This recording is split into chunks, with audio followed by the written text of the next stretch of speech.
everybody, Chris here, and I'm happy to report that tax season is over. That's right. All the statements back and forth and assembling of that shoebox of receipts or whatever your process is now behind us. We're past the deadline. We're in late April, early May, and we can put it all on the shelf until next year. Or so you think.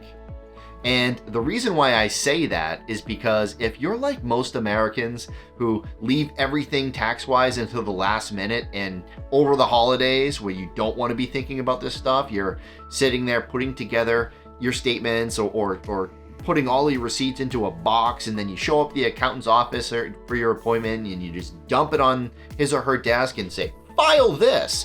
I can guarantee you're not one of their favorite clients by doing so. So to avoid that, for next year, here are 4 things that you can do now to get a jump start on next tax season. 1, you can check your withholding rates. If you had to pay in a huge tax bill because you earned more money or something along those lines, then, or you or your spouse or whatever the breakdown is, if you both work and someone's not withholding the right amount, you should verify what your withholding rate is to make sure that it's accurate. And you might want to boost your withholding so that you don't have to get stuck with a big bill next year like you did this year. Or on the flip side, if you got a huge refund, it probably means that you're withholding too much. And by doing so, giving the government a interest-free loan throughout the year. So you might want to dial back the withholding rate and allow yourself to receive more of that net income throughout the year. The second thing that you can do, and this is a big one that we focus on, is increasing your retirement account contributions. If you have something like a 401k, most folks can put over $20,000, even upwards of the mid 20,000s if you're over 50, into those types of plans. And there's various types of work plans involved. That's just a common one to reference.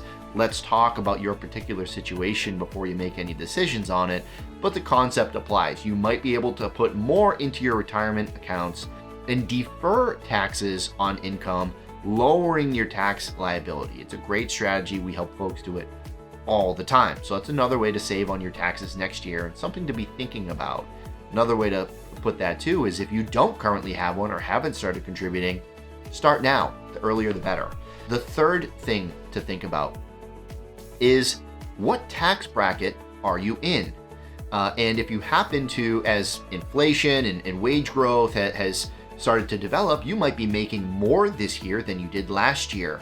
So you might be flirting with a new tax bracket. And some of these other strategies might help lower your taxable income and get you back into that previous slightly lower tax bracket. So if you know which one you're in or mindful of it, sometimes we can help get over or in fact under the tax bracket again by doing some of these strategies, and it's a great thing to practice. Lastly, for your accountant's sake, for our sake, for your own sake, get organized.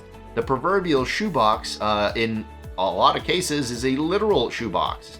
We talk to accountants all the time, and too many people show up with a huge box of stuff, documents, and just say, file this. So that was a real reference. Please don't do that, right? You want to be on their good side. You want things to go smooth. You want things to be accurate. So if it means working with a bookkeeper for the first time, certainly encourage that. If you've been filing on your own and you find it far too arduous, working with an accountant for the first time might be beneficial to consider or to look at.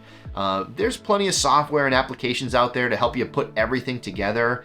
If you're a very physical person, then make folders, organize it early so that when tax season comes, you can just assemble those folders and bring them as a package and it's nice and neat. And as far as implementing these other strategies, you're more prepared to do so, and you are also aware of the questions to ask in earlier meetings with folks like myself or the accountant. So those are a few different ideas. If you want to elaborate on those, see if some of these strategies are important or useful to your particular case, please reach out, shoot me an email, jump on the calendar. Would love to chat. So there are 4 tips for getting a jump start for next tax season. Hope you enjoyed.